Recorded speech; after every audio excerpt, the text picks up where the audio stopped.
When you're shopping for reptiles, you're going to find a huge variety of prices, where even the same species might be available for $30, $300, or even like $3,000, depending on many different factors. The sex, the age, the size, the morph, even the temperament and personality in my case of selling. So I thought I could bring an interesting perspective and show the 9 most expensive lizards I've ever sold over the past few years through Emerald Scales. Starting with number 9, a subaltern red iguana. And this, you might actually recognize him. It is Eddie, or Edward, Eddie for short, even though they're the same number of syllables. He was in an unboxing video. And here's the thing about iguanas. Everyone wants to get rid of them, and nobody wants them. I have to be very careful taking in iguanas. I only ever take in one at a time, and they can be really difficult. They can be very angry, very defensive, because there's a lot of different care factors that affect even their temperament, and calming one down is very difficult, and they get extremely large. And because not many people want them, I don't want to get stuck with them. But luckily, Eddie was actually raised extremely well and had a super chill temperament. He was still a little intimidating, and even he was not an adult size, but luckily,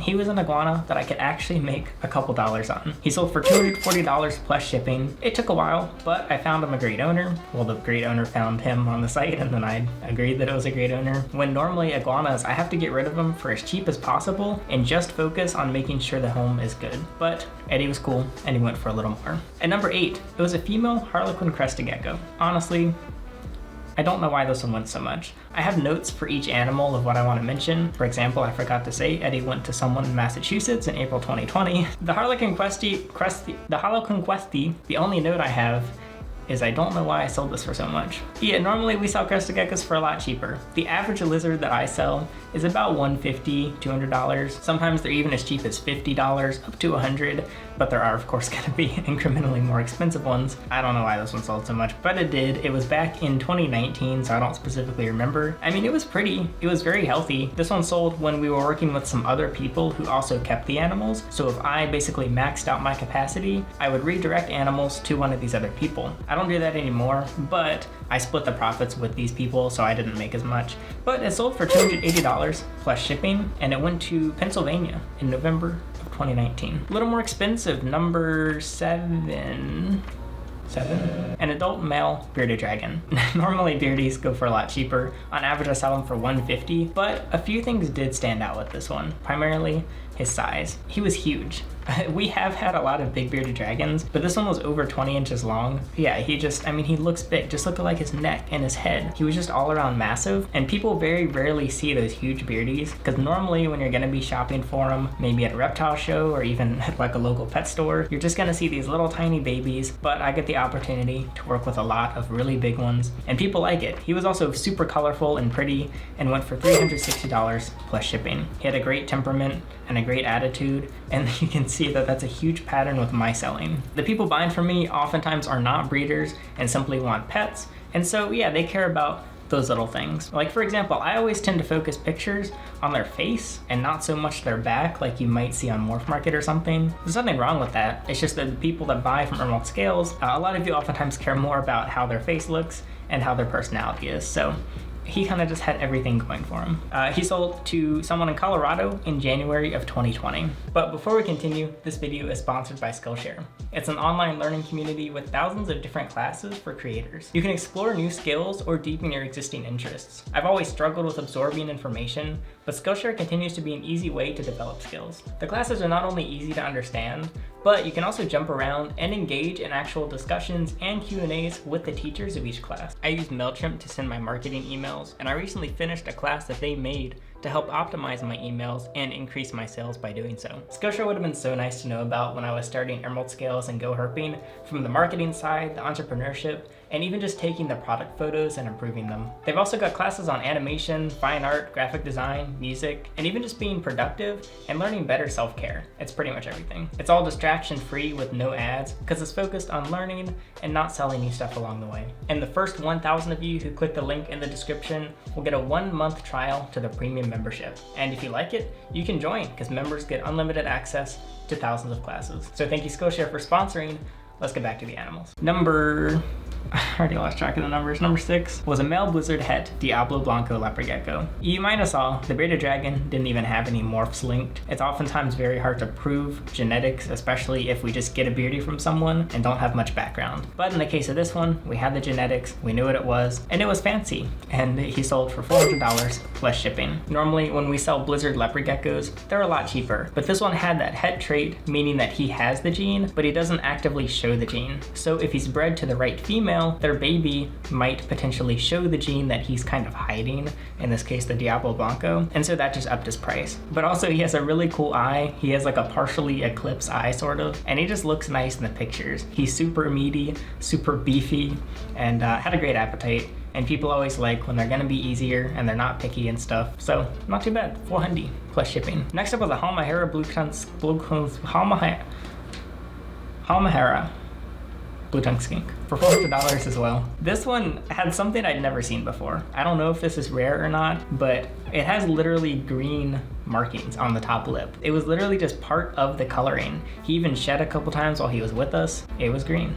It was just kind of cool. This one sold to someone in Indiana in March of 2020. Blue-tongue skinks in general just go for a lot. They're pretty difficult to breed. I've never actually bred them, but from what I've heard, they're a lot more difficult than other lizards and animals in general. So they do naturally go for more because fewer people are breeding them. You can definitely find a lot of blue-tongues available, but a lot of them are still wild caught and they're gonna have issues and they're not gonna be adults. And he was a lot bigger. He wasn't the biggest blue-tongue skink ever, but I mean, he's bigger than like the babies you're gonna see at a pet store that was just imported from some other country, so he stood out for that. Next up, we're working our way up on the price to this tegu, who was $460 plus shipping. It's $50 flat rate shipping if you didn't know, and it was this juvenile red tegu. There's a handful of things that really affected the interest and the price in him. First off, he was in a couple videos which showed off something that really stood out with him, and that was his personality. He had an extremely different, extremely unique, and super chill, super happy and easygoing personality. And he literally just looks happy in the pictures. He looks cute. And I mean, just in all the pictures, he's almost like smiling. You can tell he doesn't even care that he's being handled. He was just kind of the dream tegu for a handful of people, and he got swooped up pretty quickly. The other nice thing about that is I can be even pickier when picking like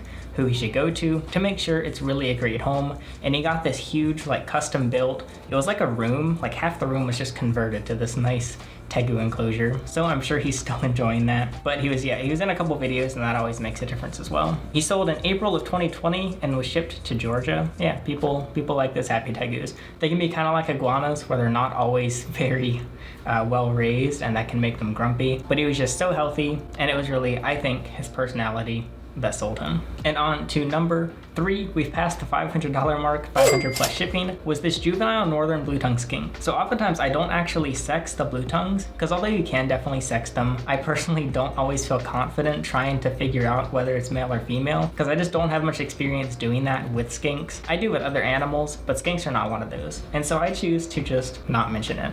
And that doesn't really matter to most people since they're not looking to breed the animals off emerald scales. And he or she, I'll just say he went for $500 still, and mostly because he's a northern blue-tongue skink. They're simply one of the most expensive to find, and it's hard to find them captive bred and this healthy. He was very tiny, and he actually did not have that easygoing personality. He was super grumpy, really did not like being handled, and I mentioned it in the description. I said he's feisty, has a big attitude, just meaning he's defensive basically. But I did try to work with him while he was here, and like I said, we believe a dedicated keeper can tame him down into a loving darling. Actually, I don't know if I wrote that description. That doesn't sound like something I would write, but either way, it definitely fit. Other times, people actually prefer animals that they do have to work with and they do have to tame down. I'll admit, it can be fun to have an animal that's not instantly just all easy and simple, but instead takes work, and you see that progress. And in number 2, it's actually right here.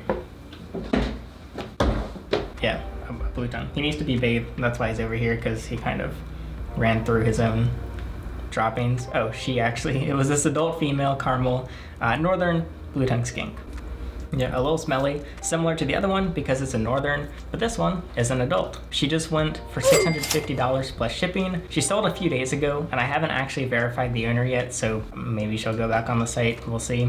She's only a little bit more than the baby, but this is pretty much in line with the prices, simply because she's everything the last one was, but she has a better attitude and she's an adult. She's consumed more resources, she's eaten a lot more food, and she's taken a lot more time and energy, so it kind of appreciates her value in a way because more has been invested into her as an animal as she's grown. So we've only had her for like a couple months, but she did a lot of growing over the past few years basically. And like it says, she's easy to handle and everything. It can be a little harder because we need someone with a really big and really nice enclosure, but those people are still out there, and so it's on to number 1. The most expensive lizard that I've sold ever is a Leachianus Gecko for $900 plus shipping. It was a GTA NUU Anna male Leachianus Gecko. I actually have a video on why I don't like Leachianus Geckos, and then he sold for almost $1,000. I really don't know anything about their morphs. I mean, I know their basic like care stuff. I wasn't even the one caring for this Leachianus. All I knew that he was pricey, and someone very quickly swooped him up for 900 bucks. They get really big. They're one of the biggest gecko species, and they're a bit more difficult than other geckos. Not the hardest thing ever, but a lot of people really like them. However, the thing about this one is it was actually a Patreon supporter that bought them, meaning that they got 10% off. Any Patreon member, right now I think it's 15% off any Emerald Scales animal, and 10%, that's like 90 bucks. It's only $5 a month on Patreon. So technically they could have just joined for $5, get $85 off, and then leave. But either way, a pretty decent sum. I'm not complaining. It sucked that the last owner had to get rid of it, but it was a really great owner, and it was shipped all the way to California, and I'm in North Carolina, in March of 2020. So most of these animals were sold in 2020, and this was the most expensive. Leachianus geckos are always expensive. Not many people breed them, not many people sell them, and this one was already a bit larger. Definitely not full size, but he already had started growing quite a bit, and it's the only Leachianus gecko that I've ever had on Emerald Scales. And so those 9 animals altogether total $4,150, and that's a nice number to see because so many of the other animals are just total losses. Every turtle I sell, a lot of the snakes and lizards, the amount of resources that go into them, and a lot of them I just can't sell for profit when it comes to certain turtles, and others simply have very low demand and it's hard to get basically anything out of them, and it's a lot more costly to actually care for them. So in the end, it all kind of evens out, and it's these occasional really expensive animals that come in that really help to save the day when selling them, because without this revenue, it would be a lot harder to help out all the other animals. So thanks so much. Whether you support Emerald Scales by buying an animal and you get one, whether it's a cheap animal or not, the goal is to always rehome them. And I've never gotten stuck with an animal. One of you have always come through to set up a great enclosure and get it a home. Sadly, only within the USA right now, but still cool. That's that. Yeah, mostly blue-tongued skinks, just because they're pretty pricey animals, and they're becoming more common. So I'm sure as they keep becoming more common, the prices will gradually lower, kind of like with anything.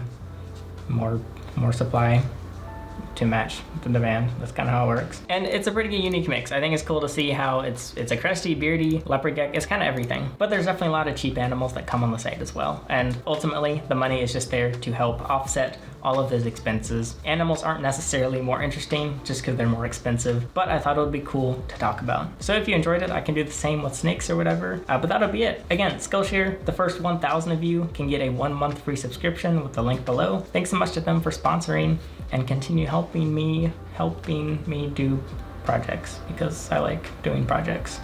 And it's thanks to your support. So that's it for this video. I'm Alex, and thanks for watching.